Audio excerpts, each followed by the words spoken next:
obligatory Google Hangouts broadcast.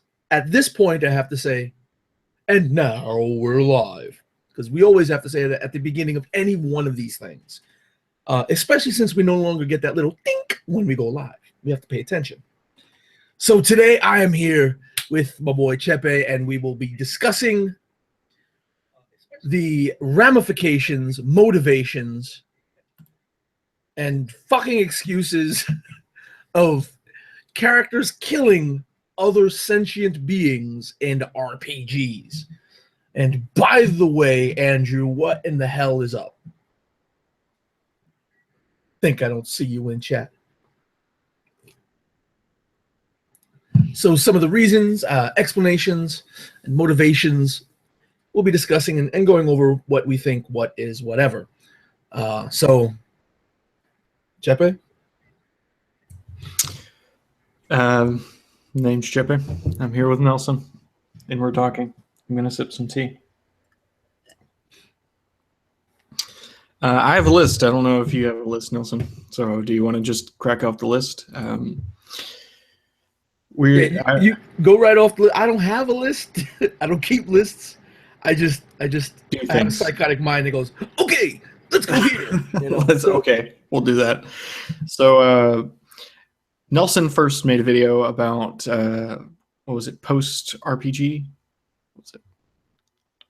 Okay, the video was PTS RPG. That was it. PTS RPG was the name of the video. The video was inspired by a video reply from Ivan Mike, which was a video reply to an initial post that I shared, speaking about like in RPGs, a character, whether throughout the campaign or even a one-shot, racks up a fairly high bounty count.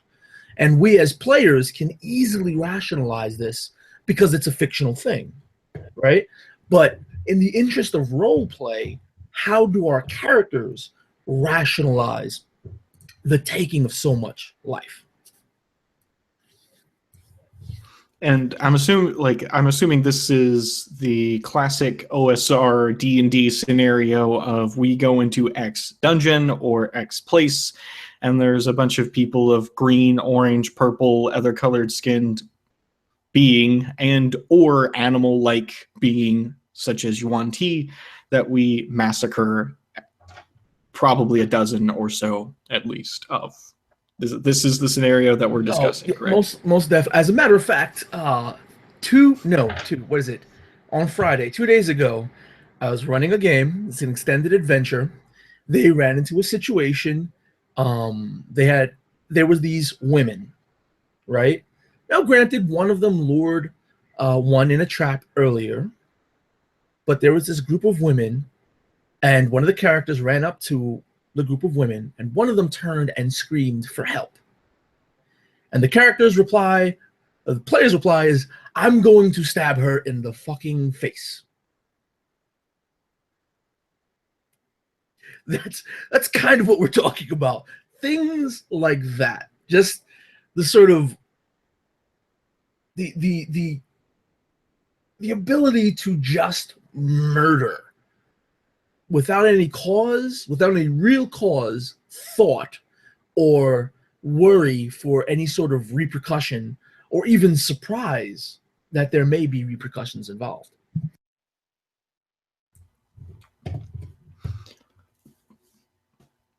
That's a huge pet peeve of mine. Not that has never been expressed between us ever, Nelson. It's not like that's why I avoid D&D and other games, among many other reasons. But that's I think we're going to talk about our personal preferences after we talk about lists of why RPG characters would do that. So as for many reasons why, we'll start out with the one that you mentioned in your video, if I'm not mistaken, dehumanization. Dehumanization is a classic justification. I mean, we did that with the Japanese in World War II, at least the kamikaze pilots. We made posters of them as like wide-eyed devils that are willing to deal with their own lives. And when you read like letter accounts, soldiers after they came back from the war and they capture some of the pilots, they're just drugged up, very scared young teenagers, and they had this surprise because they had this weird vision of them in their heads. And it's the same thing that can be done to anyone. We hate the Northerners, or we hate the Southerners, or we hate ex-barbarian tribes because they're not human. They do horrible things. They go around. They live in huts. They're not civilized. I mean, it's what the Romans did to pretty much anyone that they conquered. They're like, they're below human. So there's perfect enough reason to kill them. I mean, many Native American tribes did that to other Native American tribes. We're the only true tribe, so why not go kill these people? Dehumanization is an easy one. If your character dehumanizes a particular group of people, or they don't really see them as human, well, they don't have any problems with it. Another variation of this, especially for the animal-like species, is sentient and not sapient argument. This is true in a lot of sci-fi RPGs or sci-fi shows and media that you could transfer over into fantasy. If there's a difficulty in communication, and they don't really look remotely humanoid, but may not look very human at all, there's the technical possibility of them being something like how I run dragons or sharks, right? They're sentient, as in they're thinking, but they're just predatory. Like the Predators in Aliens versus Predators, you don't really see them as a culture. You see them as predators. That's it. So it's perfectly justified killing them because they're just basically intelligent animals, like super intelligent animals. It's the same way I run dragons.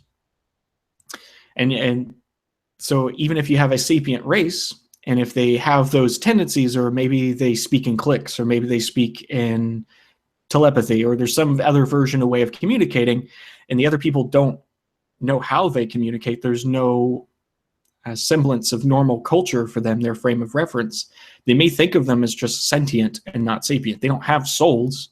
I mean, we haven't seen a society of any kind. We just think of them as really intelligent predators. If you had any thoughts on that twist of it. First off, as a fan of Predator, the Predator indeed does have a culture. They do, okay, but that's not what humans initially viewed them as, right? They view them as a monster. That's not what initially humans viewed them as, but humans are very warped and twisted creatures emotionally throughout our existence, throughout our history as a species.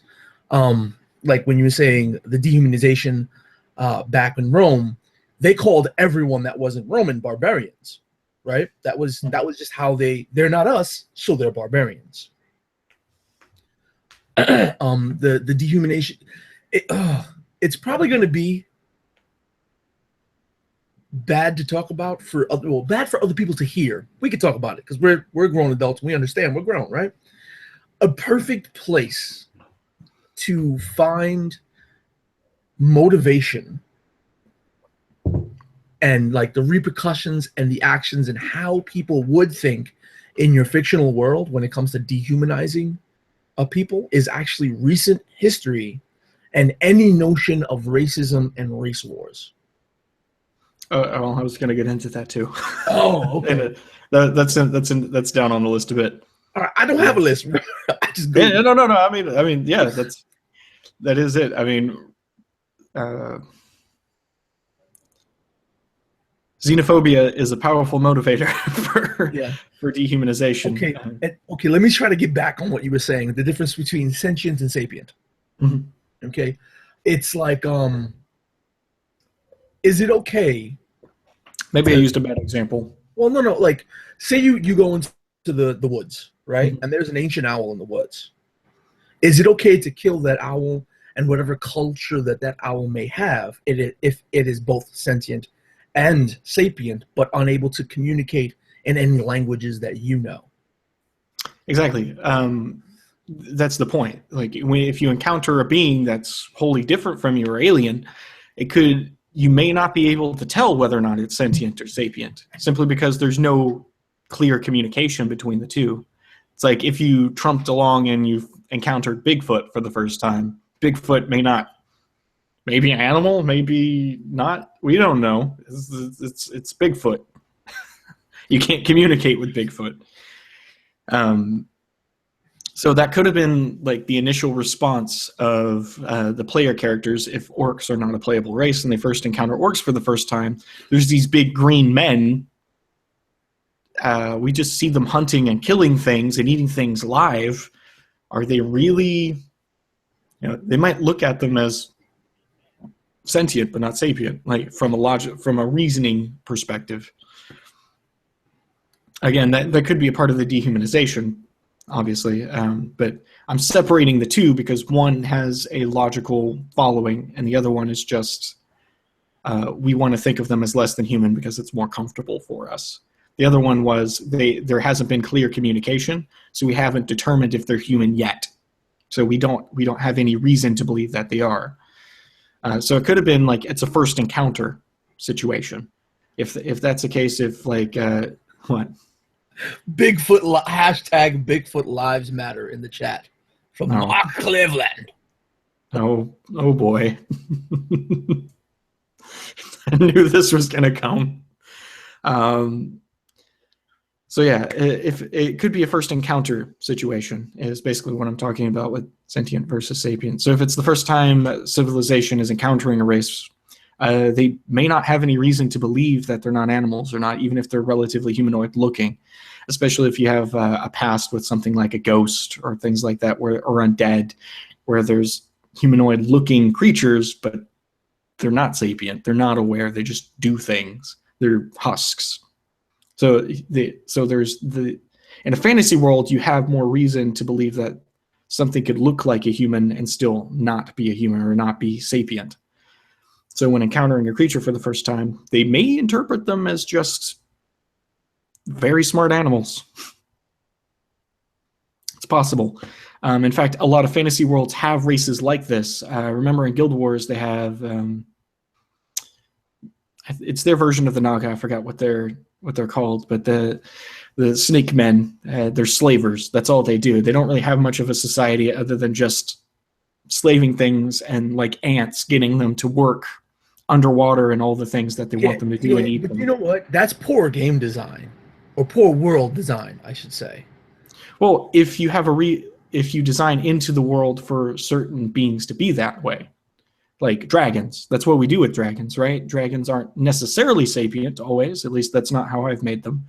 I normally made them prehistoric intelligent hunters, but they're no more than, they're very, very smart big cats, but they're still only as intelligent as an animal would be, as in they don't have a lot of self-awareness. They don't have a lot of culture. They don't have a lot of deep meaning in things. They're just very, very smart for predatory mindset. Yeah, they're highly intelligent, bestial predators. But when you're talking about a slaver culture, right? To take slaves, there's a reason. There is an end game. Well, ants take slaves, but they don't really have a culture. A lot of animals do. The insect world is full of them.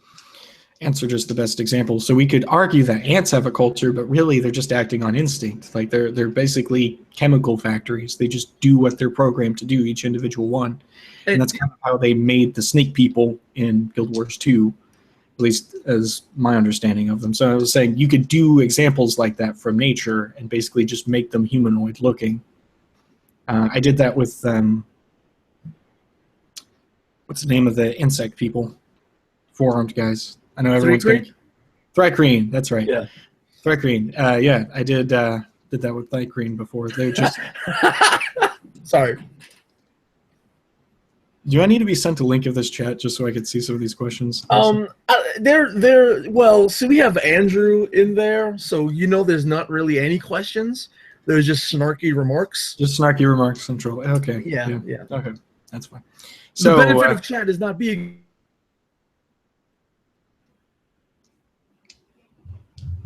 as of yet. All right, so we have that. Retributive justice. Now this can also tie into racism or not, but a lot of people, a lot of characters in fantasy worlds are like this. Retributive justice, it's the idea that someone did something bad and they should suffer in the same way that in the same way that they caused others suffer. An eye for an eye. An eye for an eye. It's very basic logic. It's used in a lot of fantasy novels and things. Like, a lot of characters are, I'm okay with killing orcs because orcs raided my village. A lot of, like, if you think about it, it is to a lesser extent, but a lot of campaigns in D&D end up being retributive justice. For some reason, the governments of the world either can't do anything about the villain or won't. And the PCs are like, they've done all these terrible things. We have to stop them or we have to kill them. So they enact their own personal retributive justice on said enemy. Whether it's a particular dwarf colony that's trying to mine to the center of the earth and, I don't know, flood the world again. Whatever. I'm just BSing. Whatever comes to mind. The other one is necessity. If killing is a part of your job or a necessary part of raiding, etc., if you're in a dark world like the world I just recently, like Kilrith, I believe, recently. Kirillith? Kirillith. Yeah. Pronunciation. I can't do it today. In that setting that Nelson's working on and I played in, it seemed like when you have such a poverty-ridden, low resources, hyper-competition area of the world as Kirillith's in, necessity would be the reason why people kill each other. I mean, they eat people because they need to in certain parts of that world. So poverty, dangerous situations, like necessity is a very powerful motivator. Your belly is a very powerful motivator. If your family's in a desperate situation, killing someone and taking their stuff might be the only way you do it. So if someone's like, say, a mercenary in the party or things like that, the reason why they do that is because they see that there's no other way. It's a necessity. It's something that they've grown up on. They just see it as a part of life. It's necessary. Hold on. An actual question. Okay. That's not too joker. Andrew, here's the question. If a person causes a lot of atrocities, besides having the world react, how do you mechanically respond to the player? Do you consider giving them insanity or madness or change their morale? Mechanically, I was going to do that after the reasons. Oh, okay. We can address it now if you want. It's your call. It's your channel. I mean, I don't know if the question right now at this point, is to address these things mechanically, so much as posit the question that the player themselves should have a character with enough depth and richness to their own personal narrative that they can react to what they're doing. Mm-hmm. Like a logical path. If they're performing these atrocities, is there a logical path, a logical reason for this to happen other than, I'm going to rack up hey, that's worth 2 experience. Clink. Is there more reason to what's going on behind their motivation than just that? Yeah, go ahead. Vomit out thought. It's all good. So I think mechanically we'll hold up on that. Mm-hmm. I think the question should be about right now the role play motivations, the reasons in role play, the creative stuff. Okay. Well, the other one, it's what I normally do is self-defense. They will try to settle matters peacefully, or they won't unless they're either attacked first or until someone won't talk it out. So you could have, it's not really a pacifist or anything, it's just, that's how I prefer to play characters. They just won't do things unless attacked, unless provoked, unless given a reason, unless they think a situation is dire enough that they have to defend themselves. Self-defense is the reason why people kill other people. If you happen to come upon raiders, and the raiders don't care anything about your life, and they have friends, and they go back to see more to the rest of the other raiders to bring in reinforcements if you leave one alive, self-defense. Yeah. Oh, okay. If that's the last one that's on your list. That's not the last one on my list. Oh, okay. I have more. I'm sorry. The last one is ideology, and Rome, England is a great example of this. Rome is also a great example. Um, in their worldview and their mindset, they had advanced technology, they had civilization. So they were doing the world a favor by going forth and bringing civilization to them. Now, that is kind of a narcissistic thought, but to an extent, they did have bigger technology, and some people did benefit from that technology, even though racism and xenophobia and everything else produced by that was bad. But there's that idea of ideology that you think that the world needs you. Another, I'm sure he just made a remark. The other aspect of that, what if a particular ideology is true? If making sacrifices to the sun god is the only way to keep the world alive, well, in fantasy, that can't be true. Perhaps in fantasy, in the particular metaphysics of the world, killing is justified for the greater good. The ideology is true. It's not even just a belief system.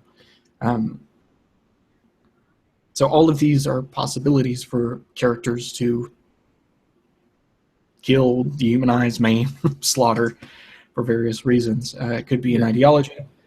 There was one more I forgot, honor.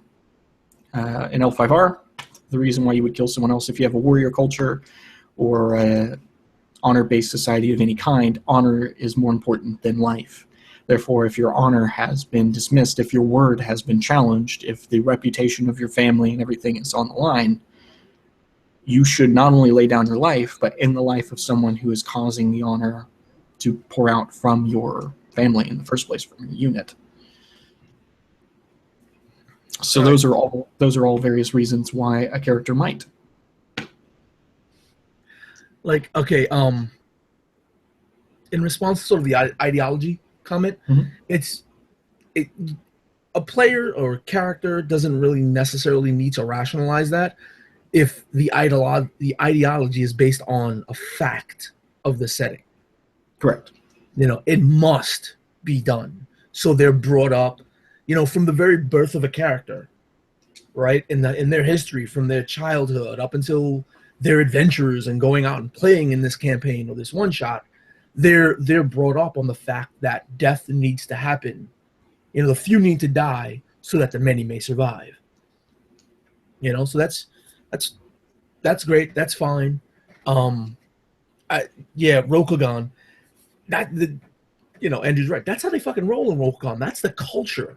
That is the culture. They're brought up in a warrior culture with a warrior mentality. And if you don't have, if you're not the warrior in that warrior culture, you're brought up to be like, we got to bitch out for these warriors because they could kill us if they want to, And Rokugan, yeah, go ahead. In Rokugan, it's all about balance. Basically, life is dependent on the clans being at peace with one another under the head of the empire. So if anything ruins harmony, then it needs to be killed for the greater good, because if balance is not maintained, then it could end up causing discord and collapsing the empire itself. Like the entire society could fall. And so in that case, it's not just even a matter of honor. It's also a matter of harmony. If harmony is broken because of the ideology of the world, because it's a fact that if discord is broken between the clans, most of them would die off. Like it would collapse their society as a whole. And in that case, if harmony is broken, it's worth killing someone for. They're brought up that way because, to an effect, they've made their society that way. It's a fact because of how everything corporately interacts. Yeah, my basically economy fighting. Anyway, the thing that I'm thinking about, or the thing that kind of sparked it, all this writing that I've been doing lately, I've had like a moment of self-reflection, and I realized that I haven't really played many characters that have to contend with the fact that they've killed.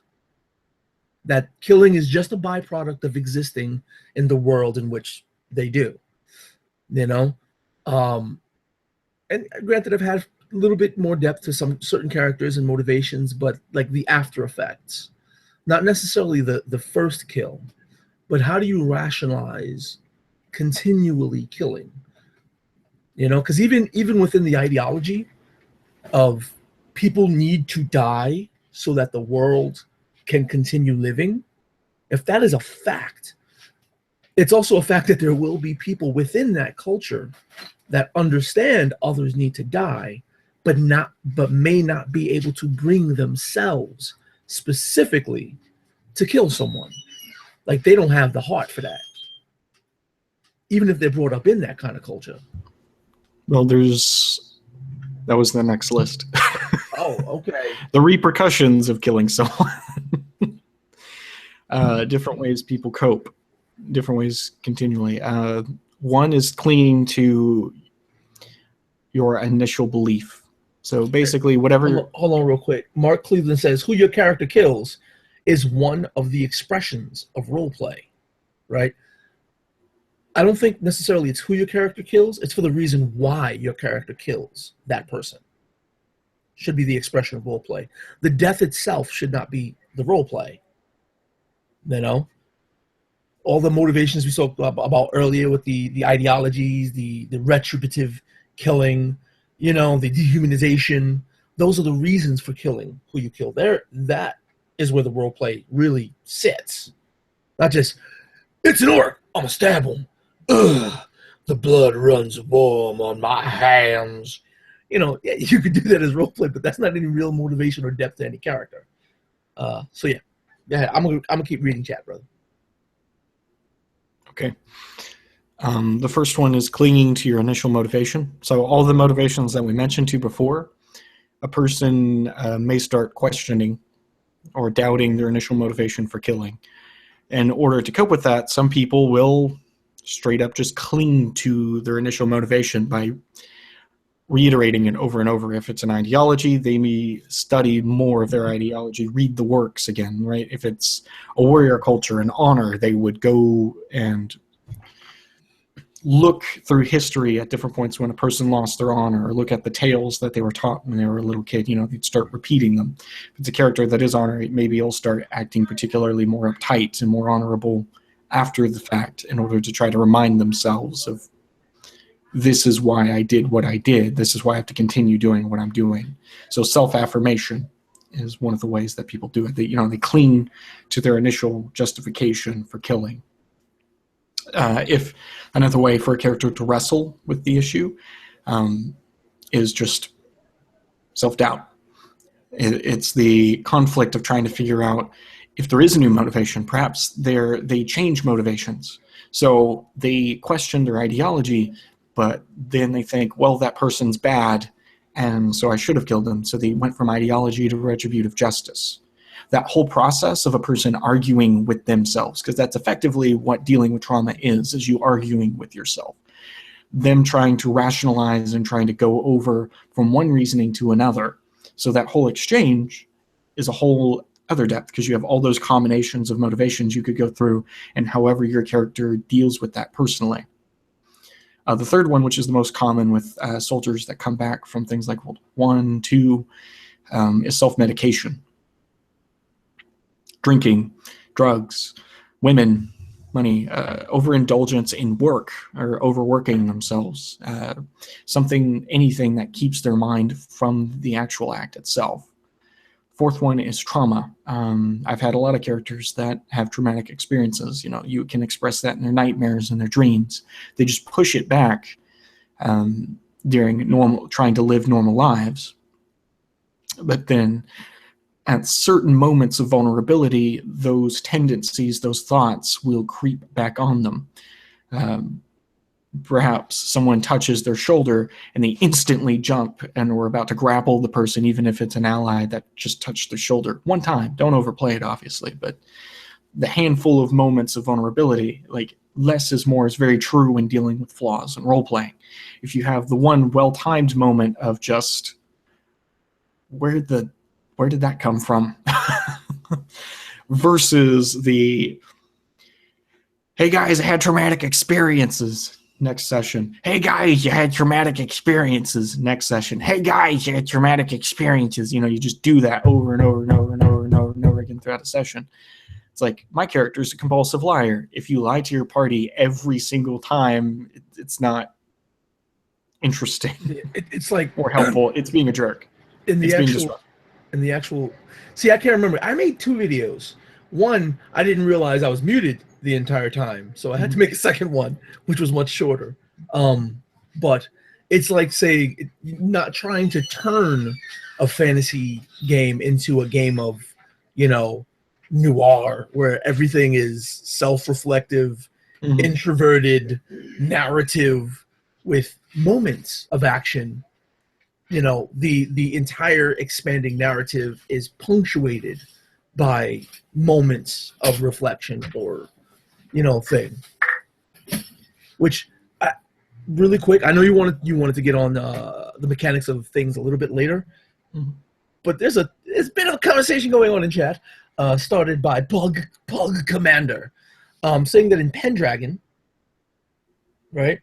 Let's see if I can find it. If you want to kill someone in Pendragon, you have to make a virtue/vice check to see if your character can kill him or grant quarter, right? And what I'm wondering is it an acceptable excuse in a role-playing game to not role-play something because you're not forced to? I don't think it is. That's the roleplay part of roleplay. That's not the game part of roleplay game. There's roleplay and game.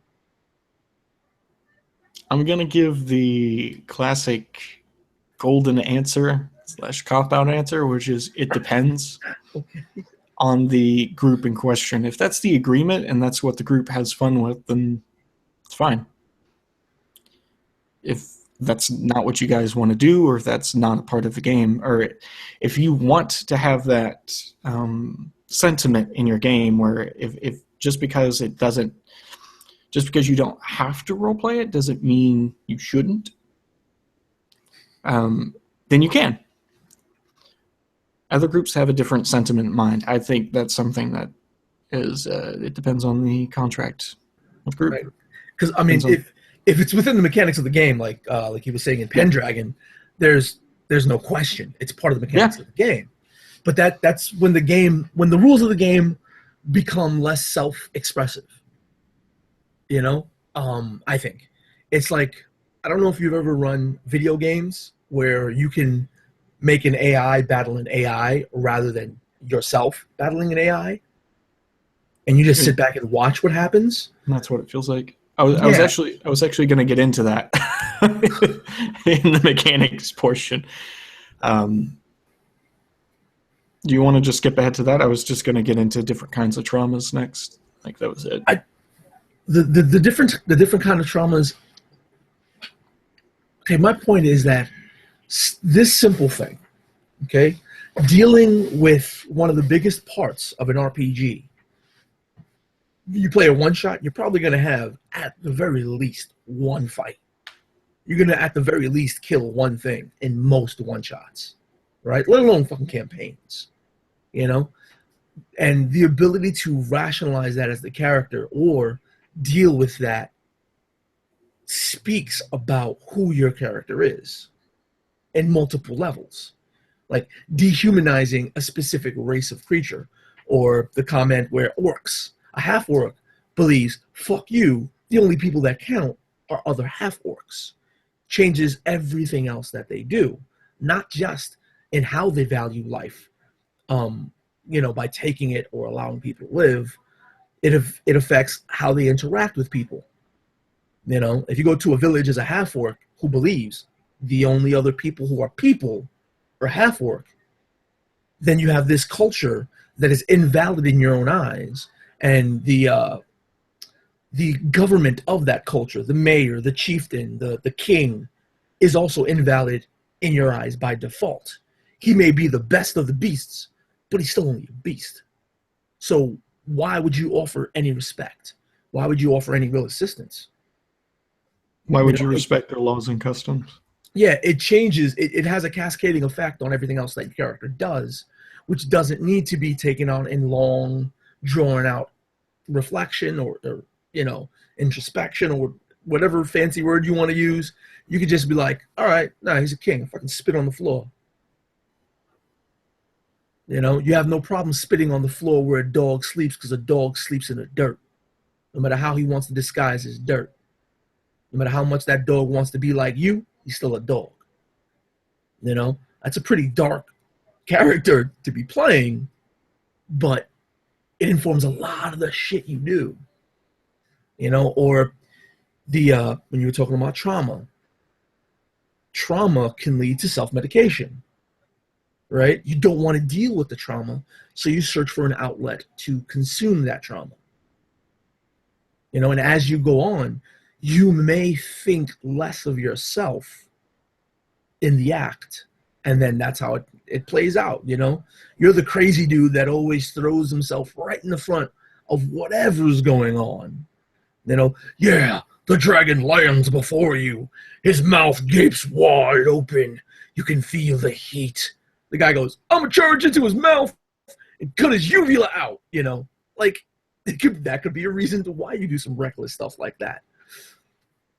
But I don't know. I often am part of games that don't really get too into that stuff. Even in the little, the little pieces, like the one person just simply saying a prayer for the lives that were lost, whether they be on the good guys' side or the bad guys' side, lives were lost. Or the person that grabs their little lucky charm and shit. Didn't you do that in a game? Yeah, but even reflecting upon how I play, I often don't play. The majority of what I've done hasn't been to that level. I'm not saying that I've never done it, but what I've seen, what I've observed from the community, more often than not, hasn't been taken to that sort of level. It's just how people play. So, which is why I thought the point of the video was going over with different ways you could do that to help inform people if they were interested in doing that, such as self-medication is a normal way. Burial rites is another way, like you just said. That's. I remember I played a Muslim character. They would say prayers over the dead. What was the other stuff? It was self-affirmation. And then changing your mind, like re-rationalizing what was going on, being internally conflicted, changing your line of reasoning, and your characters wrestling with themselves about it. Moments also, of vulnerability. Self-mutilation. Blaming is another one. Blaming someone else, like I didn't do it, someone else did it. It was the government, not me. It was... I was forced to do it. It wasn't me. Psychosis is another. That can be a little bit more disruptive if not played up well. The other way is denial, which is, again, that's another form of playing the blame game, which just denying it never happened or ignoring it never happened. Or that's not all, but a lot of the sort of options in which we're listing can also be very disruptive if not played well. Correct. The self-mutilation doesn't necessarily, you could have some very smart individual walk up to a king's court, say, hey, king, guess what? I'm slicing my wrists and bleeding all over your brand new 1,000,000 coin rug. That could definitely be disruptive. Or the drinking, oh, I'm always drunk, so I always make the worst decisions kind of excuse for derailing a narrative. They can all go pretty wrong. Yep, those are a good number of options. But yeah, I think, I agree that to a certain extent, GM adjudication is required. But as a player, I think, see, that goes into a whole other argument, player entitlement versus player empowerment. While most players that I see often feel that they have a sense of entitlement and mistake it for, empowerment, a GM empowering a player is someone who shifts the spotlight to the player, that lets them experience and do what they got to do and do a little bit of role play, and then shifts to the next member of the party, rather than, all right, you done killed someone, deal with it. I cleaned my blade. No, to deal with it. I sheathe my blade. Like if the player doesn't have it in them and doesn't understand it, they're probably not going to play it.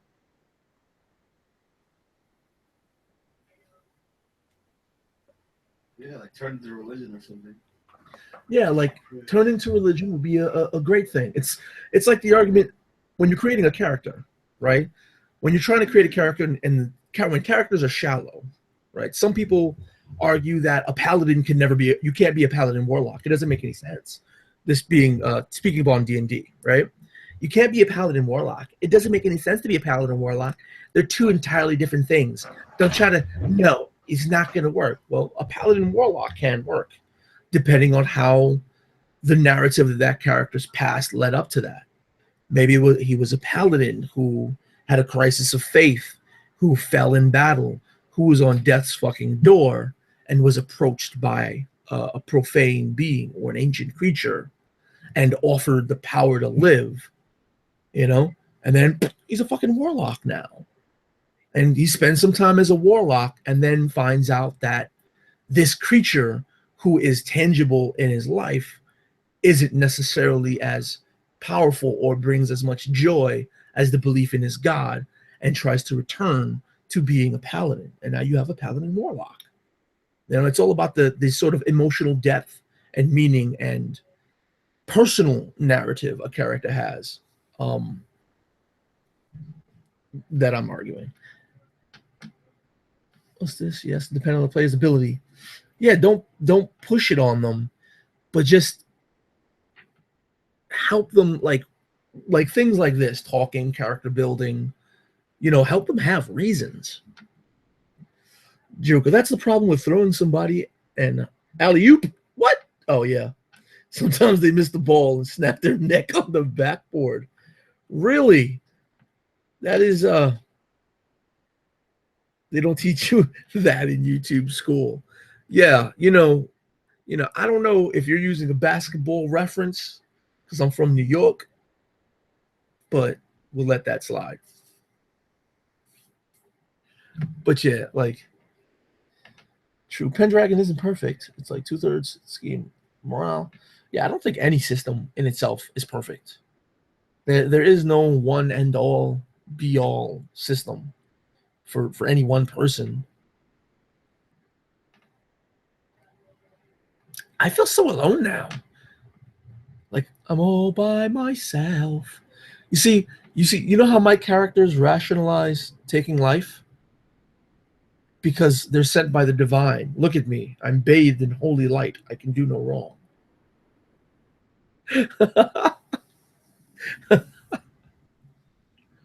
And the Chepe returns. Yeah, power was running out on my laptop here. Ooh, that's always... I thought it was plugged in. It wasn't. That's my bad.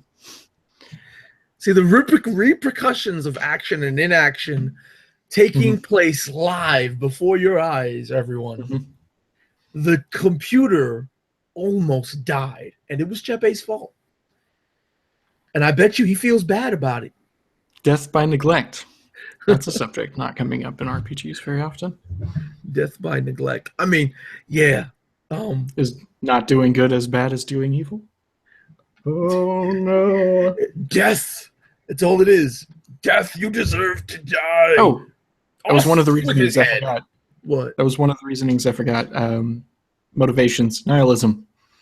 Like, that's basically the main motivation in Shadowrun, is that the world sucks anyway. Nothing really matters. So, just, it doesn't matter if we kill these guards to break in and do the thing for the corporation so that we can get the money so we can have the freedom we want. That's also a case of they ate us. Oh, they ain't us, so let's kill them. killed the machine, but it didn't matter since it is not sentient. I don't know. A self-aware machine might be considered sentient, but how do you kill a machine? We're getting into eclipse phase territory. Yeah. Seeing the eclipse phase, you don't die in eclipse phase, but that's another reason there is no you repercussion can. for death. And, there is repercussion for death. No. Okay, it's what I mean is that generally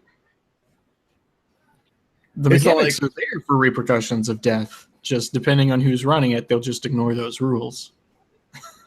Yeah, which is another thing. In a post, somebody was saying that dealing with sanity and madness and the descent of having to deal with emotional issues is not in a system like D&D. And oddly enough, it is. It's hidden. Kind of. It's hidden in all the quote-unquote optional rules in the fucking DMG. All right? They put half of the rules necessary to play stuff in the DMG under the moniker optional rules. So they have insanity, they have sanity rules, they have rules for honor, they have rules for madness, for going down, and becoming insane. So maybe what's hidden? What's hidden? The rules for sanity in Dungeons and Dragons. It's stuffed in the middle of the DMG. And most people that don't run games get the DMG just to get, I want magic items. What's the magic item section? Plonk, and that's it. They stay around that magic item section. They don't go to, necessarily the creature creation section or the sanity, the honor, anything. Nelson? Yeah. I think we might need to get back on topic, man. Okay. We're diverging again. Is what I do, man. I go all over the place. We need to think of me like Cthulhu, and my tendrils are just reaching in every direction. Mm-hmm. So for mechanics, in the case of Pendragon, right? It feels as if you have an AI dealing with an AI. A simple thing to do with D&D, for example, or an OSR game, is to make a wisdom save in order to kill someone, or if you have a willpower equivalent, to make a will save before you can kill someone, because of your virtue and vice, and the modifiers depend on, whether or not your character has a virtue or vice associated with it. The way to counteract this sense of an AI fighting an AI, to where the system's playing your character for you and you're just narrating the results, is simply do it in a game or add a way of modifying the roll. So a resource that players can spend in order to get advantage on the roll or disadvantage on the roll. For example, if you had a form of inspiration that's strictly for the willpower roll, which means they could choose when they get advantage or disadvantage on that particular will roll to do something, which means they can make themselves more likely or less likely to do it. So it's as if their character's resisting the urge to do it, or is promoting the idea. I think something. I'm a fan of letting players do or attempt anything they want, right? But there's always, consequences and repercussions. Every action has an equal and opposite reaction, right? With the idea of making a will or a wisdom save, I think that shouldn't dictate whether you do or do not strike a killing blow, as much as how do you feel internally about it. And maybe there's if you don't feel justified, you fail your wisdom save, and you kill that person anyway, or you cause or you take part in that person's death anyway, there should be a shift on a sliding track of morality, and then maybe have a list of boons and banes that are all dependent upon the total morality of a character, which may mechanically affect your character, similar to in not quite but in Edge of the Empire, the Fantasy Flight Star Wars games, in Force and Destiny, there's certain things that bring you down the dark side track, you know, and you can only do certain powers if you have a certain level of dark side. Like if you're not dark side, you can't use them. You know, it changes your characters. Or I think even in L5R, once you get, they deal with taint, right? Once you get a certain level of taint, you effectively become an NPC. Yes.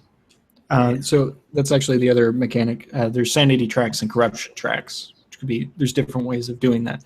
Remember when we were working on the World of Darkness hack that I made? There was the corruption mechanic for your humanity. Humanity was effectively a health track. Once your humanity was completely lost, your character was no longer playable because they've gone to the dark side. They've gone away. They've lost all semblance of humanity whatsoever.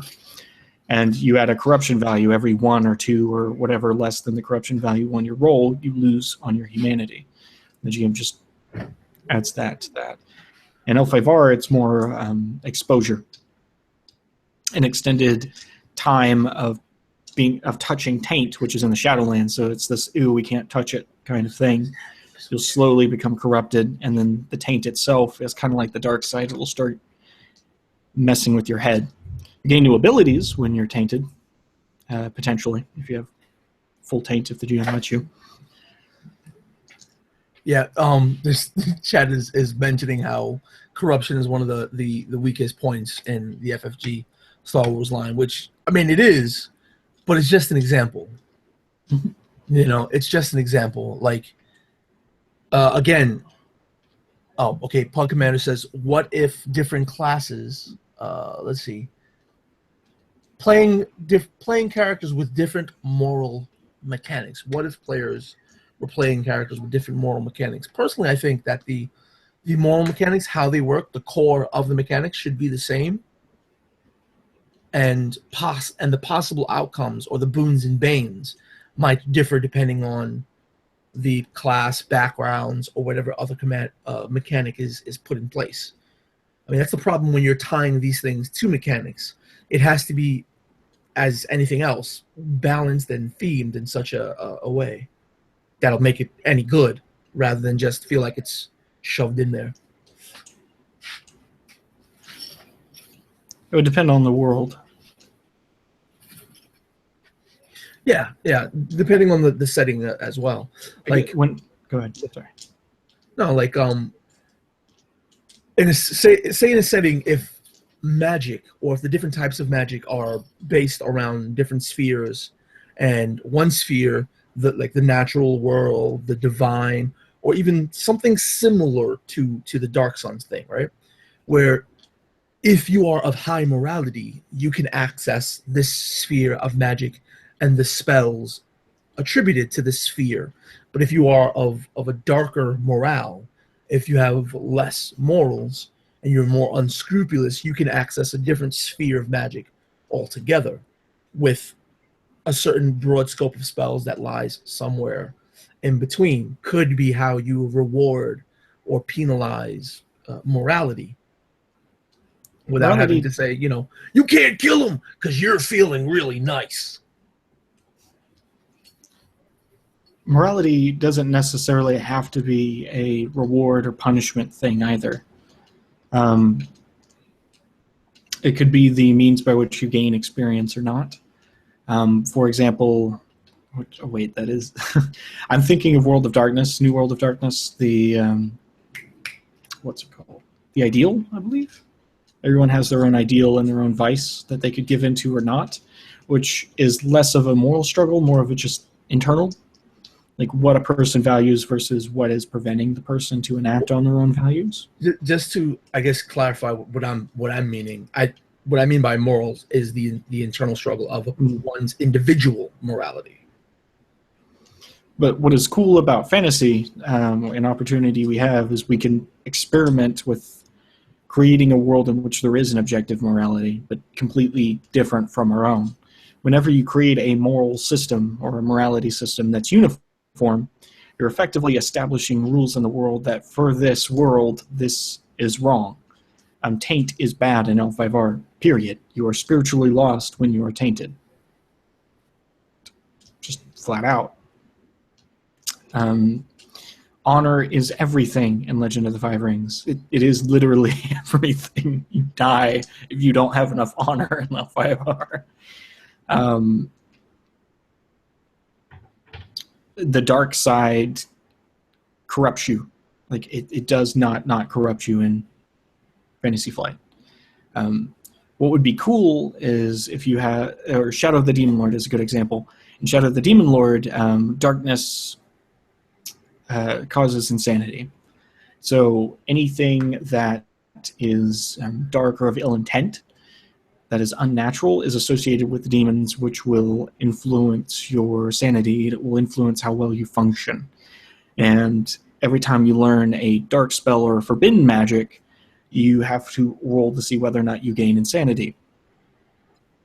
Your character can become unplayable, and then you start getting new symptoms as you go up the track that you roll randomly on a chart. I had a person who died of insanity because I created a magic item that was associated with water gen. I said they took a d6 of insanity every time they used it because it was a very powerful item. And you don't have a lot of, it's based off your wisdom, and her wisdom was like 12. So it wasn't like she couldn't use it that many times. That character ended up trying to revive the dead using the item, going insane, and then hallucinated maggots coming out of their throat, so they clawed their own throat out and died. Terrible.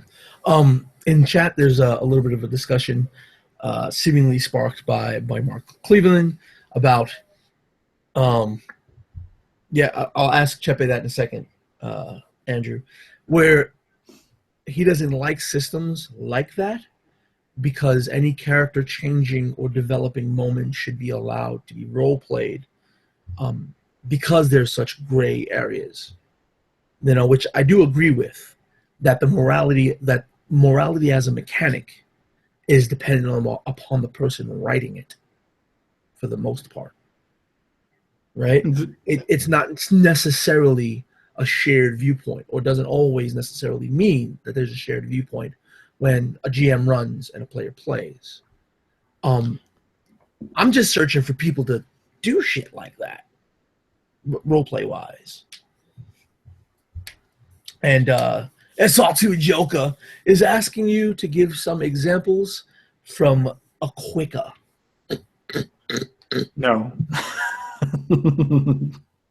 And I'm being trolled even after not talking to him for a very long period of time. He still comes out of the woodwork just to mess with me. It is, it's what he's known for, so of course. Yeah, I don't know. Part of is not negatively violating expectations.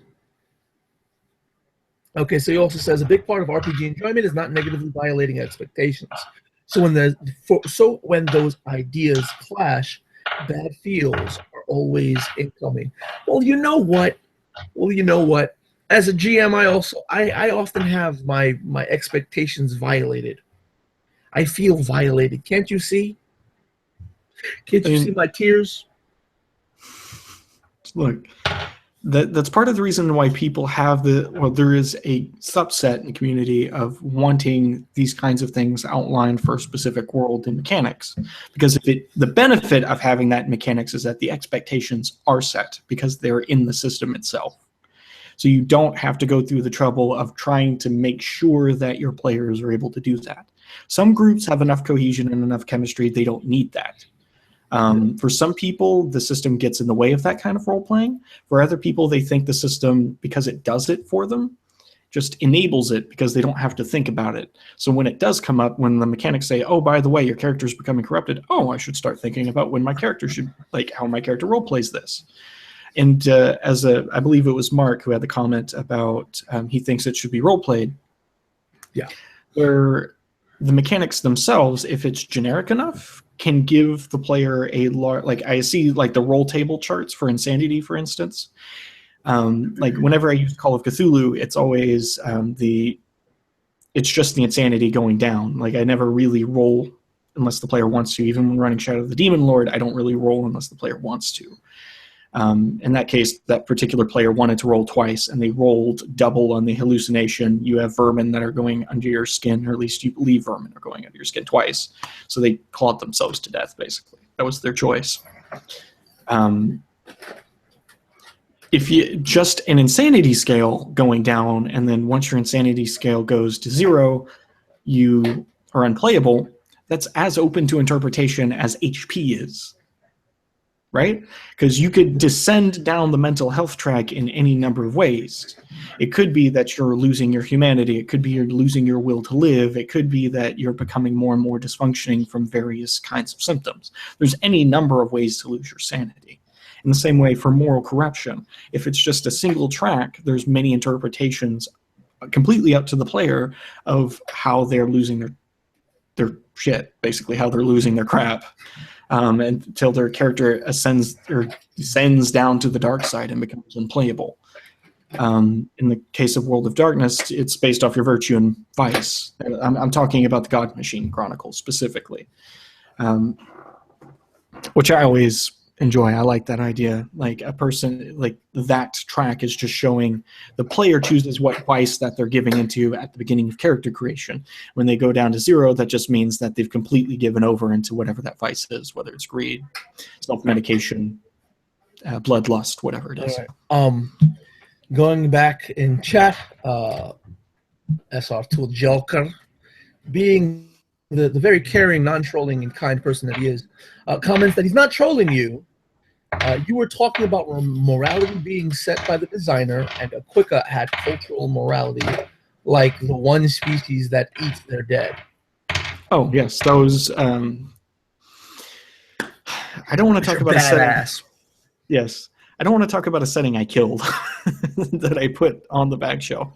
In short, for the sake of this video, I'll explain just so I can answer Andrew's question. There was a setting I made for a very, very, very, very, very, very, very long time called the Aquika that was begrudgingly, but it was made fun of by being called Alonga because I was taking so long to make the damn thing. And reasonably so. It took forever to make that setting, and I was still making it. And by the time I was just sick of it, and I just canned it. But it was a setting of floating islands, different cityscapes, and tons of different things. There was a race called the Jakun that ate their own dead to memorialize it, because their belief system was that their responsibility as a race is to remember the ancient past of Aquika, the ancient civilizations, because there are tons of them. This was a world I wrote like hundreds and hundreds of thousands of years of history for. Again, way too big of a project. But their way of doing that includes eating the dead. If you don't eat the dead, you're not really respecting them. And they don't expect other races to do it. They're basically dog people-ish / Bothams from Star Wars. They looked kind of like some mix in between the two. Jackal people. And so they could digest dead flesh. So it didn't harm them disease-wise.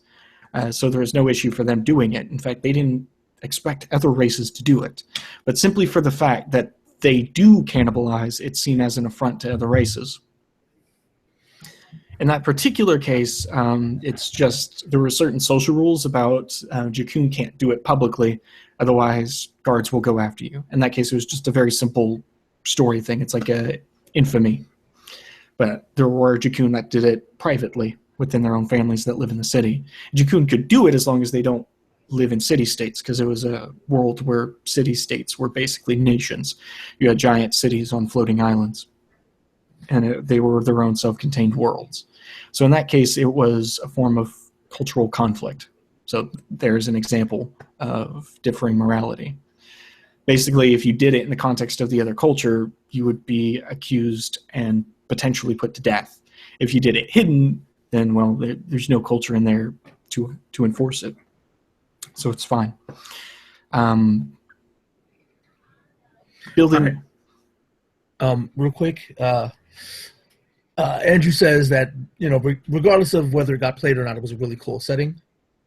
And Paul Commander is, he was telling Mark that the conversation was sparked by a topic when I was basically asking why there aren't more post-traumatic stress disorder type effects being role-played in a game, which I think is part of the depth of a character, and I think that should be there, or it should be there more. There's a lack of it. I don't have any one real group or people that I know that I just get along with, and all my games are with the same people. I play with a bunch of different people, and over that broad spectrum, there's only a small amount in comparison that actually do role play, with the idea of bringing depth to their characters, role playing, suffering, taking a life, or self-medicating, or any number of other things, little quirks and intricacies that make characters so cool and so wonderful to discover throughout a game. I could give you 2 or 3 examples of characters I've played where I've done that. That's about what I can do. I mean, because at some point, like the reason why I suggested the video with you is so we could have a discussion and try to come up with ways for people who would watch the video who would be interested in doing that, how they could. Different motivations for why people would take a life that's sapient, and different ways that people deal with the consequences of it, the stress, the trauma, such as trying to re-rationalize, changing their mind about life, self-affirmation, self-medication, all of that other stuff. And in order to help it for some tables, if you want that in game, some groups function best when they're in the mechanics. Some groups work best when they're not. It just depends on what works for your group. That is really the golden rule in RPGs. It's whatever works for your particular group. I tend to find that works really well for my L5R group. It just works for me. I prefer games with them with the mechanics. I've come to learn to hate L5R. Not because of any failings, but because there are just people who play it that become entirely different role players when in L5R. Like, you might hear my brother whine in a minute in the background, but Josh, good God, and he is good in L5R, but you put him, like, the thing with the situation with the woman saying, "Help us, please," and the player going, "I stab her in the face," was Josh, right? Like, he becomes an entirely different role player when not in L5R. Maybe that's because of the very stipulated mechanics that revolve all around honor and position. That may be it, but I don't get that. Like, how can you just change so drastically and by default, almost unconsciously? People interact with different settings and different systems in different ways. It's one of the reasons why I like having a system for every little thing, is simply because you can run 5th edition, right, with a group. And I've seen players who are amazing at role-playing fantasy combat, right? They're completely engaged. They have super deep characters. They really get into everything that goes on. Then you put them in an investigation game, like Call of Cthulhu or something, or Gumshoe. They become the most power gamey person on the face of the planet. They don't role-play anything. They have to know everything, and they just don't handle that genre well. Because it could be a quirk of their personality. Maybe they just become obsessive when it comes to investigations. But when it comes to fantasy combat and the mechanics around fantasy combat, they're fine. When in Rome, no, man. Why does a setting or why does a system have to be Rome and you do as Romans do? Like, people don't do that. Look at how many hacks are befalling 5e right now, where so much that doesn't even touch the mechanics of 5e is being implemented by so many people. There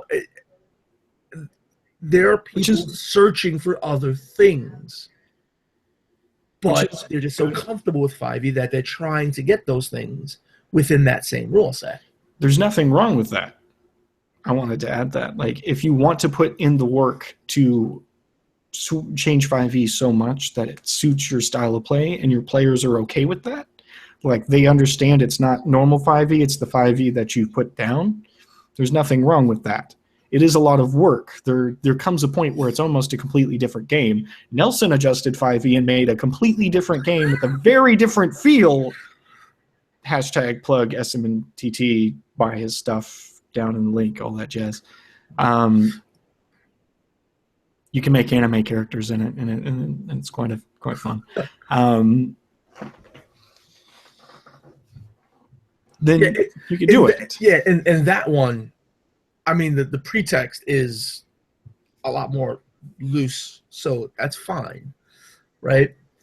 It's just, I don't know, like normal D&D or it doesn't seem okay. You know what?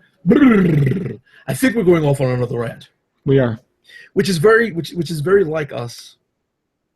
So let's try to reasons, notes, steps, comments, and suggestions to add a little bit more depth of role play, engaging death, and the repercussions of such. Examples. Okay, we'll do number 1. Tips for players, and then we'll do tips for GMs for producing it in your game.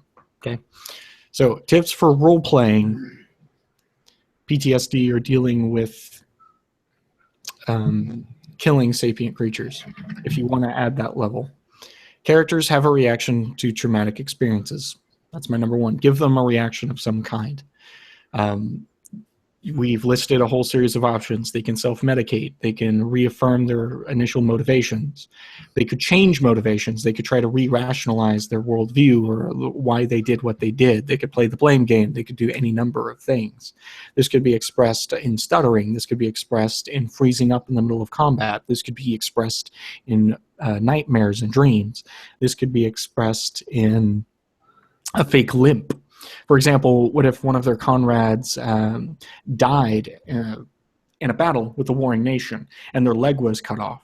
And ever since then, they've had an empathetic limp where they rarely use their right leg. And when they do, they cringe in pain as if the bone right where their fallen comrade's leg was snapped off, that bone was hurting. They could have an obsession. For example, maybe their family died in a raid, and he still collects dolls for his children, for his fallen children, as if they're still alive, as if that's his way of giving them a burial, right? So they go around with a bag of dolls that he bought for his children that he occasionally lays at their grave when he comes back from adventuring. What if, as Nelson suggested, they plunge headfirst into danger because they don't really have a will to live anymore. They're just looking to do something exciting until they die so they don't have to live dealing with the stress and trauma anymore. There's any number of ways. Maybe they killed in self-defense. I've had a lot of characters that did that. I played a winged woman of death, right? And her religion was all about pacifism. Right? It's all about the internal peace, and you never kill. That's the number 1 thing, and she was a religious leader. She killed in self-defense. Like, it was something that was innate. And what she learned about herself was that she had a military mind. She had skills in strategy and tactics, like a very high ranks in it. So she had a natural apt for warfare, even though she didn't want to be. And she ended up starting a new sect in the religion that was not about killing or warfare or self-defense even. In fact, still in combat, she refused to attack. She normally just took the defensive stance with her sword and got in front of other people. If she used archery, she would always shoot to maim. She would never shoot to kill. She would always target a leg or something like that. And she would prefer using tactics and strategy to try to circumvent the opponent, to try to capture them. And her whole... Shoot to main point. Her whole main transition was she started a new sect that was about redeeming your vices. So in her case, she saw her innate ability for warfare as evil. And so she saw to turn that into a good thing by like training guards, like town guards, how to be lookouts for things, things like that. So you can have those transitions, right? In that case, it was rationalizing, it was switching motivation. It was, in her case, it was acceptance. She made up for it by trying to turn something bad into something good, at least what she saw in herself as bad. So there's any number of ways of doing that. Yeah, one of my favorite characters that I've ever played was on an online RPG server that was very role-play centric. I played someone who became a barbarian cleric, right? Starting off as a barbarian and then becoming a cleric of, I forget the goddess's name, but she was the goddess of torture, right? And believe that one's soul and truest self will be revealed through torture, through enduring things that would kill most. But at the precipice of death, one would become their truest self, the truest expression of themselves. So I played him as a priest that would do that didn't believe. Now, mind you, he was really socially awkward and didn't understand how to adequately function in society, always hurting himself, cutting himself open, biting. When he would get a bottle of wine, he would bite off the tip and then drink it, broken glass and all, because of his following of the goddess of torture, right? So it was fun to play a hero, someone who genuinely wanted to help people, but he would often attack them, or even when they were fighting off, goblins and vampires and all other manner of things, he would enjoy bringing them. I know this is back in 3.0, so 0 didn't mean death. 0 meant, you got to -0 till you die. I mean, -10 till you die. So to bringing them to the precipice of death, but always sparing their life, and then torturing them as they healed to enlighten them. I mean, it's a very bad example of a hero, but as a character, maybe to be put in a game as a villain, or someone or a villain that people think is a villain, but to themselves is doing what they're doing for a just, cause. Just one of the comments, let's see, David, you guys are really going at it in chat. I think I remember seeing a comment that the motivation and possible repercussions that a character may undergo should be built into the character upon creation. And I agree with that. So our tips to try to summarize for people who are watching: give them a reason, give them repercussions for killing someone, have them have a negative consequence of killing someone that they're wrestling with. Either it's questioning your ideology or reaffirming, whatever it is, there's a consequence of some kind. All characters, when you make your character with personality, because everything will be based on that personality, and be true to your character's personality. But don't try to be disruptive. If it's disruptive, of course, make a concession. But if, when going back to when we spoke about ideology, if your character has the ideology where death is a part of that ideology, then that's it. But bring those religious connotations to your character throughout gameplay, before, during, and after taking life. Maybe during simple role-play sessions where there is no combat. Make a character. Don't just make an avatar. I think would be my point of advice right now. As a general principle, and I think it's part of Nelson's soapbox right now, he's very frustrated with the people he's playing with. I can see it in his face. So there's the soapbox. As a few simple tips on how to do what Nelson is saying: give them a reason, give them some reason to question their reason, and 3, give them some kind of reaction or repercussions when they kill someone. There you go. Those are the ways of doing that. So tips for GMs on how to include that kind of thing, that question of morality and killing in games. World build. World build. Build into your world. Have repercussions built into the world. 2, you can have repercussions built into the system, perhaps. A lot of people, like GMs do this innately with alignments. Like they'll switch a character's alignment. I mean, that's a simple way of doing it, but that is a way of doing it. Insanity is another, corruption tracks or another. There's humanity tracks or another. There's any number of ways to do it. As we were describing, like a bunch of different systems. What was the mechanic that you mentioned just a bit ago? You mentioned something. I mentioned a few. I mean, it was past that point. It was like just 2 minutes ago. A sliding morality? Past that. Like it was just a minute ago where we were talking about characters. You mentioned something. I don't have these things written down, so I don't have a track of them. It occurred to me another good mechanic for that, but I forgot what it was. Oh well, it'll probably come to me after the video. Maybe. That's what the video is for. There's any number of ways to do it. A few good examples are Pendragon, World of Darkness, the God Machine Chronicle, Fantasy Flight's Edge of the Empire, Legend of the Five Rings.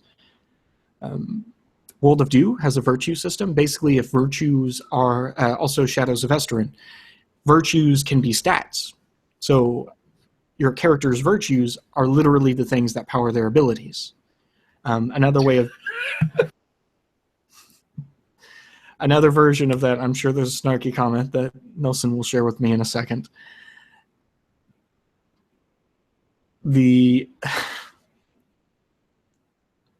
I'm losing track. I forgot what I was going to say. There's another really good game. Oh, Wild Talents.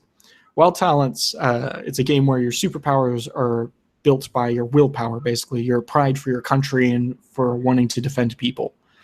And so whenever you defend people, you gain willpower. Whenever you lose, whenever something that you put in character creation, this is a thing I want to defend, I put this number of points to it because it's that important to me. You lose that number of points in willpower whenever it's defeated. So you're motivated to defend them. Otherwise, your ability points go down. And it's that same pool of points that fuel your superpowers. They're basically your story dice / power dice. So that's another way of doing it. Like the very action economy itself is your morality. So the more, not moral you are, but the closer you are to that particular motivation or ideal, the more points you have to fuel your stuff. Because you're doing more, because you're willed more. Okay, before the silliness, Pug says, these are all meta / soft rules, tips, not rules. Maybe you should just play a different game or hack in a psychology subsystem from another game. Me personally, that's really what I want to address is the meta. Expanding someone's meta. At least at the beginning, man, helping people realize that. And the silly thing was of course from Andrew, stating that I just need the warm embrace of a luchador gunfighter that knows you do. That feels right between you do. Illuminatus and Machismo need to just like I ship them. So like if there needs to be fan art of them making out, that would be the best. Okay. For anyone that doesn't know who's watching now or might see this in the future and have the patience to sit to this like what hour and a half mark, we are not the epitome of social repercussions and role play in a game. We enjoy it, we do it, but don't think we're not chuckle fucks as well. Since because Andrew wants to bring it up, the very first game I ever played in the tabletop one-shot group was a post-apocalyptic luchador game that was full of chuckle fuckery, and I played a character that was El Machismo, right?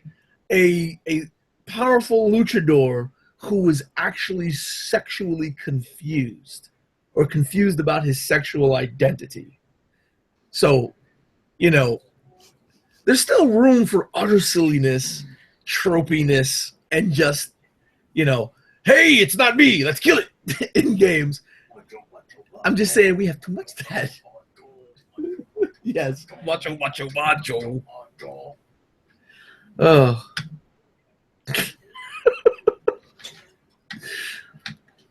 It was a hilarious game. To endeavor to keep Nelson on topic,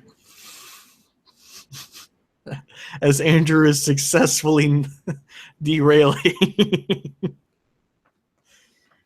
the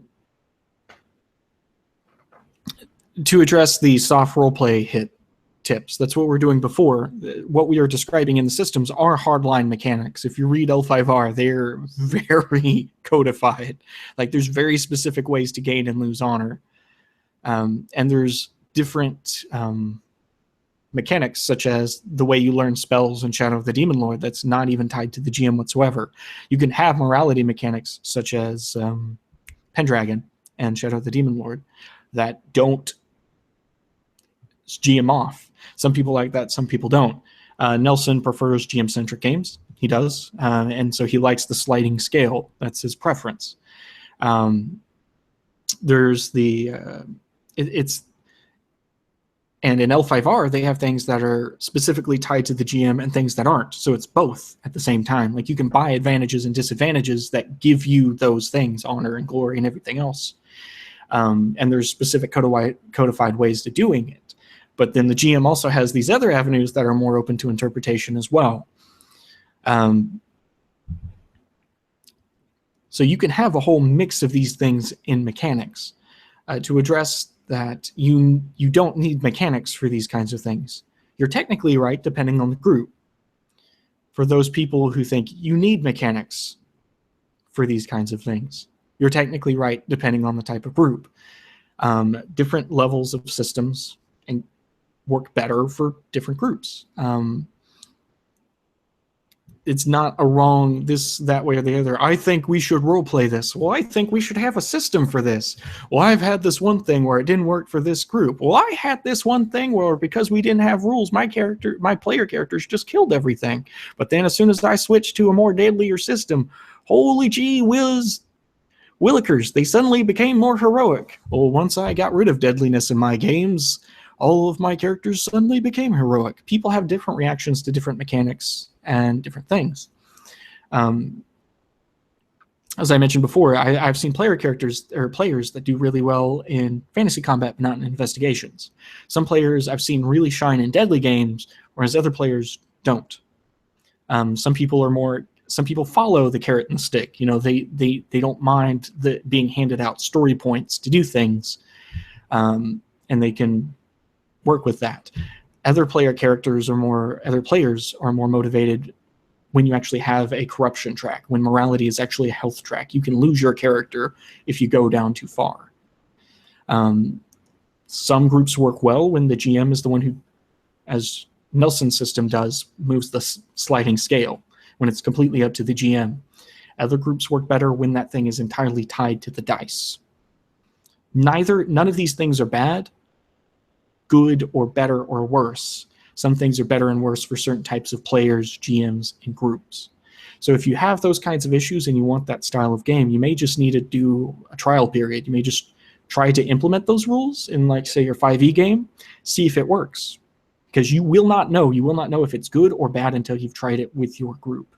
And it may not be a fault of the system. It may just be the system doesn't mesh well with your group.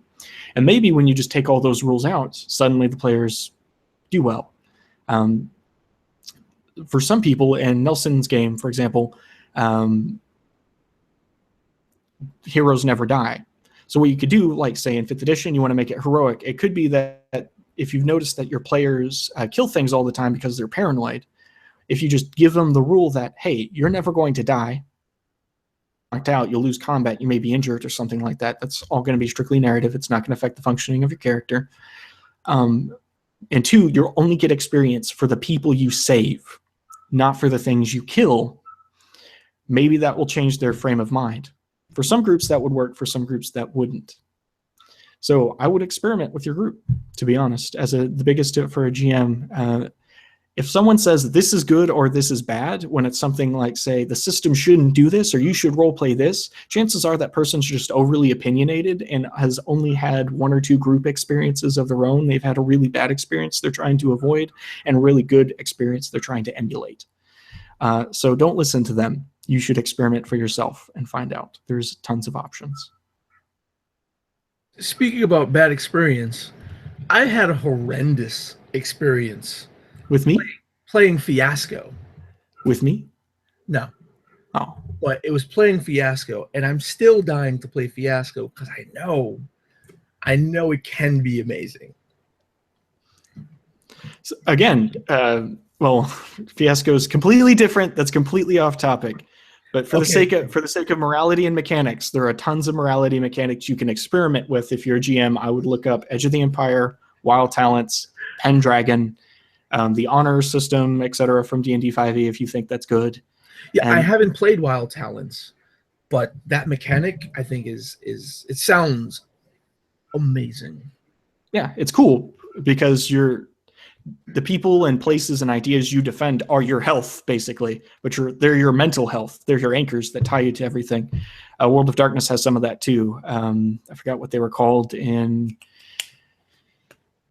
What's Wraith the Oblivion? Wraith of the Oblivion. I think they were called anchors, actually. There were people that tied you to your humanity, that if you lost those things, then you drift off into the afterlife. Was it literally Oblivion? I forgot. I never got to play it. Just I don't know. Loosely familiar with it. But we've exhausted things, and we've been talking for a while, and I've got to prep for a game I'm going to be running in the next hour. Mm-hmm. And chat has pretty much left us in the dust, as except for maybe Andrew, who just wants to jab once in a while, stick and move. So just as a discussion, as a review, tips for role-playing your character: have a character instead of a caricature if you want to. If you want to do that kind of thing, have reasons, have repercussions, have reactions. If you are a GM and you want to encourage that, talk with your players, experiment with different systems, and world build in a way so that the kinds of morality that you want are supported in the world itself. Yeah. Remember that orcs have families too. Yeah, it's not with them. And in terms of systems, there's a ton of systems you can look into and experiment with them. And that's it. All right, well, for anyone who's still here after all this time, bye.